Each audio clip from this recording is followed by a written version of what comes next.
Welcome. My name is Oak with Oak Astrology School. Thank you for tuning into my channel. Today I want to talk about something that is very important in the context of 2022, as well as in the context of US civil connections, US connections in relation to international affairs, and also just something that is in tandem with the United States Pluto Return. So the Pluto Return of the United States, which is exact in 2022 and also in 2023, it's something that we have been in for a while. We have been in the throes of the United States Pluto Return, something that we can all feel tangibly. And in combination with that, there's something else that is very important, another astrological event that is also happening, which is the natal Neptune oppose transiting Neptune in the sky, meaning that we are having a Pluto return. So Pluto is back to the same location that it was when the United States was founded in 1776. And then as well, when it comes to that same natal chart from 1776, Neptune in the sky this year is also opposed to the natal Neptune. And so this is very important, and that's what I want to talk about today. If you want to learn more about the Pluto return in the United States, I did a very decent job of describing the ins and outs of the particular cycle, and that's what I'm going to talk about in this video. So check out my other video on the Pluto return. Now, the United States natal Neptune is very fascinating, and we're going to talk about it from a few different lenses. We're going to talk about its placement of Neptune in Virgo.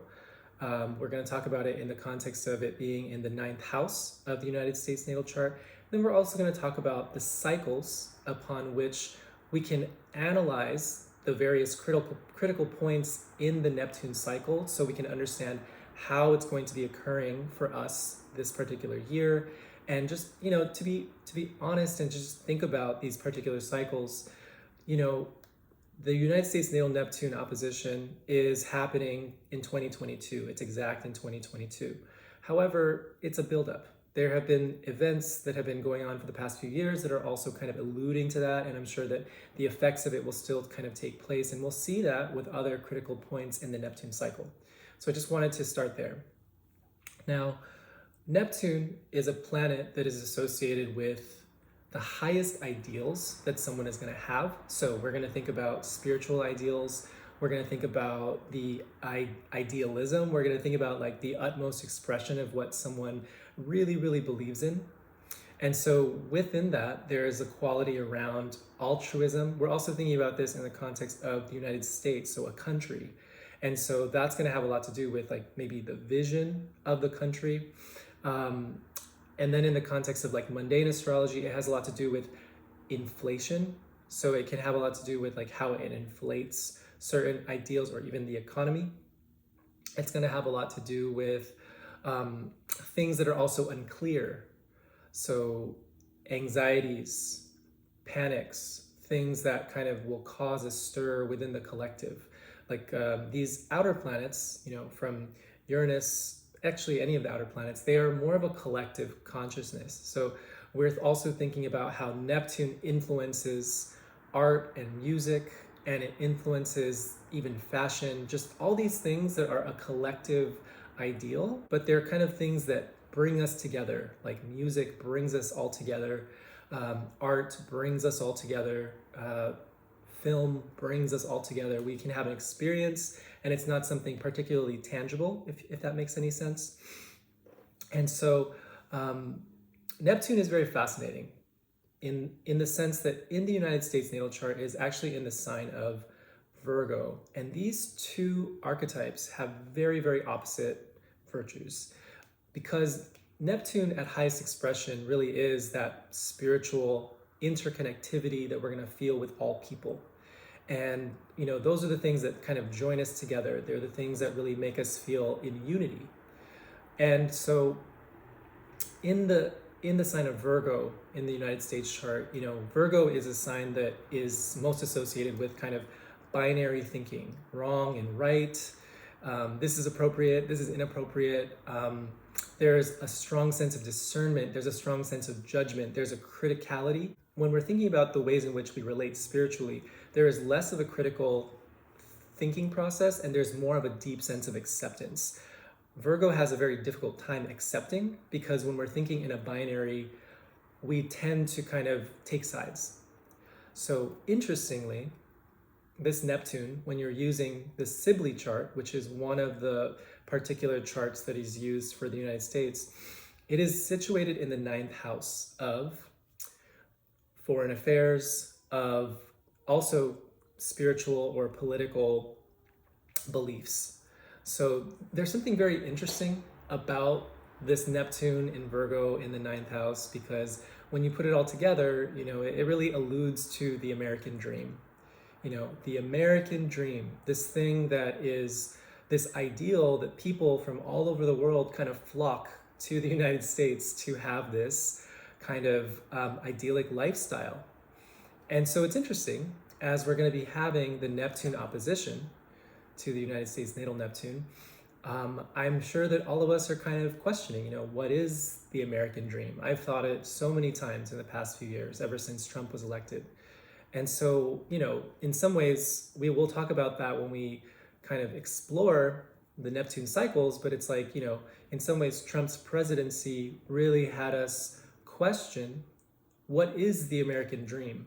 We don't really have definition of like who actually has access to this American dream. And so I just find that really interesting, because as we are having the Pluto return of the United States, which is a time where we are really looking at the poisons of capitalism, we're looking at the poisons and the shadows of the US economy, we're also simultaneously being met with this strong sense of disillusionment around the American dream. So there's a little doomish, there's a little bit of like a, wow, this is really heavy, dense, sad, depressing. I don't feel that sense of hope. I don't feel that sense of interconnectivity with the ideals of the United States. There's something that feels deceitful, right? And that's kind of the energies. I mean, the astrology merely reflects the things that we are all, very much in, and that we're perceiving, and we're all just in it. You turn on the news and you feel the same things. It's just we have this archetypal language to really describe what is going on, right? And so I wanted to talk about the Neptune cycle, because, it's easy to just be like, oh my God, this is so shit, this is so scary.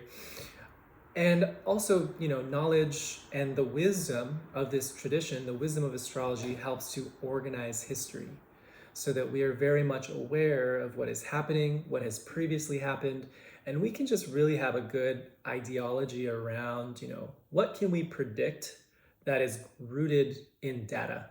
What can we predict that is rooted in, here are the particular periods that have happened. And so anyway, the best way to understand a planetary cycle, because it's 165 years, we've had one Neptune return, and then now we're at the halfway point. And actually the halfway point is a culmination of the start of a cycle. So we'll kind of frame it in that way. So when we think about the lunar cycle, there is the new moon, there's the first quarter square, there's the full moon, and then there is the third quarter square going back to the new moon.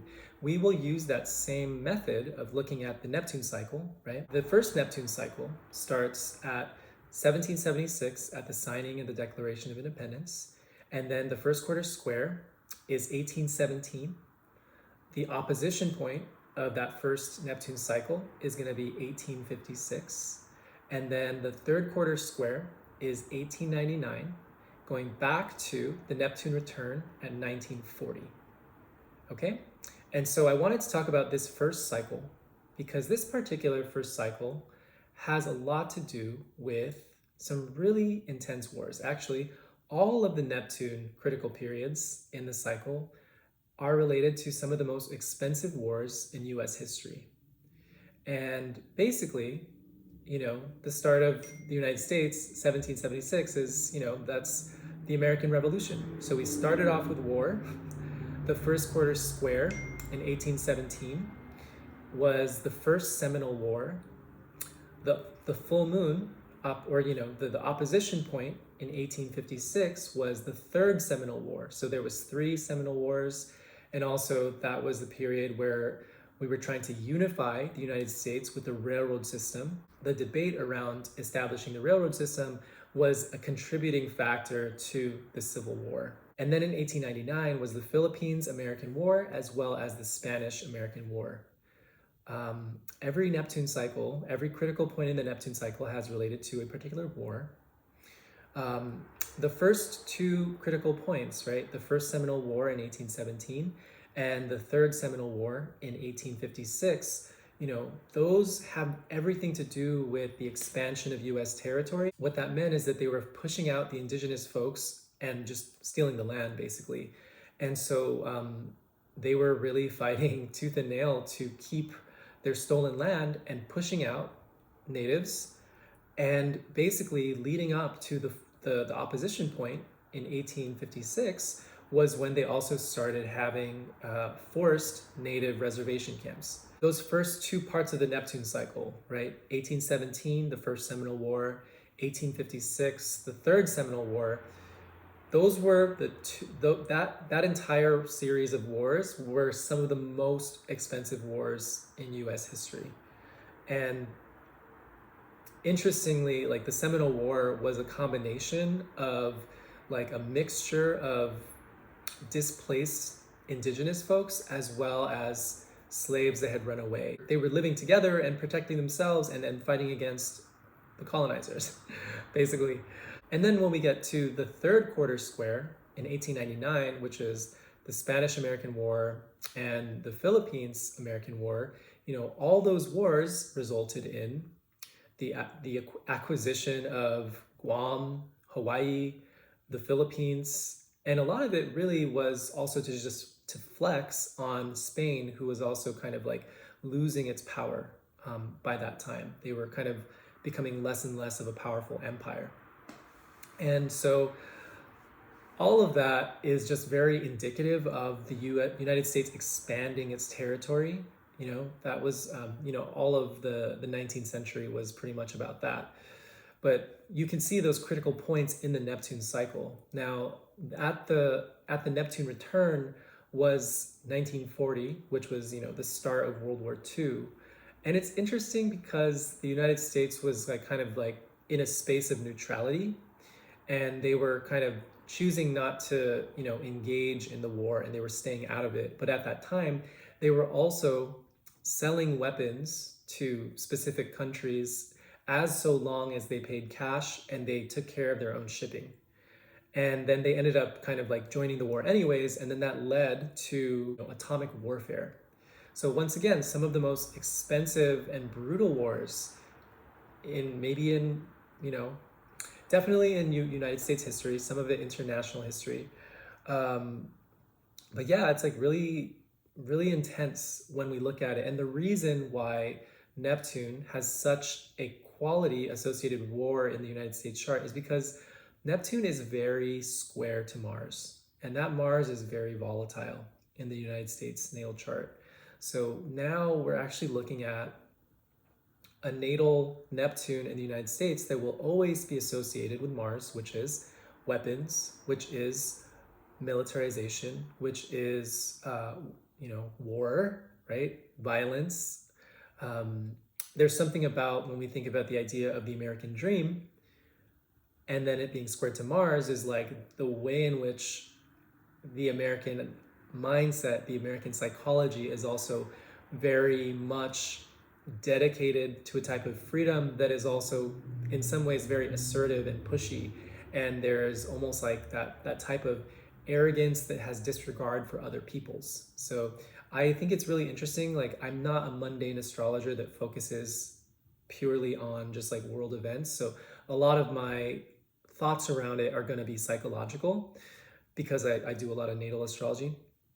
But it's interesting to think about that, because we are, if you're in the States and you're American, and these qualities are something that are still a part of your psyche. There's still ways that you kind of interact. So thinking about the second Neptune cycle, right? We start with the World War II in 1940, and then the first quarter square of this second cycle is 1982, which is the Second Cold War, and then the opposition point, which is where we're at now. Now, we haven't done the whole cycle yet, but the opposition point is a culmination. When we thought about the first Neptune cycle, sorry, my phone is going off. when we thought about the first Neptune cycle, a lot of it was kind of based within the idea of expanding US territory. Now, in the second Neptune cycle, we get to the second Cold War, which is like this kind of period of time in like, the late 20th century is where it's like, who is the enemy, right? The United States getting really, really riled up ever since the first Cold War around like, who is the bad guy? And that is interesting too, because Neptune has a lot to do with like fears, anxieties, kind of like there's smoke and mirrors when it comes to thinking about like, is this really true or not? We get to now, where we're at now. I'm filming this in December of 2021, and then we're getting to that exact natal opposition in 2022. Now, I find it interesting because even though we are in a period of time where it's like, what are the events that are going to develop based on this natal Neptune opposition? But, if you look at where we've been at in the past 4 years since the election of Trump and how he really shifted the way in which we were dealing with immigration. And so now at this natal Neptune opposition in 2022, when it's exact, there are still things that have been going on for the past few years that really feel a lot similar to the last Neptune opposition, right? So the last Neptune opposition, we had these like forced native reservations that are still a very strong part of how the United States treats indigenous folks. But when you look at what's been happening for the past few years, since the election of Trump, like how ICE has become this like really, really intense, like militarized force, just like locking up kids and putting them in cages, separating families, deporting people, and they might not even have a connection to their country. It might be dangerous for them to be back in their country. So that is very similar. And so we're seeing a connection to that period of time, 165 years ago in 1856 with those native reservations. And that's a little bit of like there's a little bit of like a glimmer. And unfortunately, all of those indicators, like the North versus the South, and also like, the question around the railroad system, which is something that united the states, right? Which is something that Neptune likes to do, like it unites. That led to the Civil War, basically. And so are we going to have a civil war in 2022? The Pluto return in the United States is happening, the Neptune opposition. These are very heavy. These are very heavy energies. And I'm not really here to like make you scared or make you overwhelmed, but with the data, it's just pretty dry and it's pretty, this is what it is. And I think that it's a call for us to really look at the ways that we relate to a lot of the virtues of the United States and how we have those kind of ideals integrated into our being. And so, thank you for listening to this. If you want to learn more about it, you should definitely check out my Pluto return video. Let me know what you think. You can put any thoughts in the comments. I really appreciate all of you. It's been nice having this channel for the past, 7 months and just sharing and connecting with people. And I just want to send my appreciation. My name is Oak with Oak Astrology School. If you're interested in learning astrology with me, astrology that is really focused on healing, counseling, and using astrology as a tool for liberation, check out my website, okastrologyschool.com. I have a full natal astrology mentorship program, which is a 12-month program. I think that I'm full. It starts in January, so very soon from the time that I'm filming this. There is the Transits and Predictive Astrology course, which is a 5-month mentorship. I believe there's 1 or 2 spaces left for that. It starts in February. There's also a chart analysis cohort for intermediate advanced students, and that is going to be also starting up in February. There's spaces there. If you're interested in developing yourself spiritually, I know that this period of time is really intense, and our capacity to maintain our own vibration, maintain our own ability to stay centered while there is a lot of chaos. I am doing spiritual warrior training, and that is called Cultivating Resilience to Planetary Energies, and that is a 5-week course. We're going to be training every day You don't have to go to all the sessions, but if you want to learn more about that, please check out my website, okastrologyschool.com. And my consulting page is okastrology.com. If you're interested in connecting with me, please do. Thank you so much, and bless.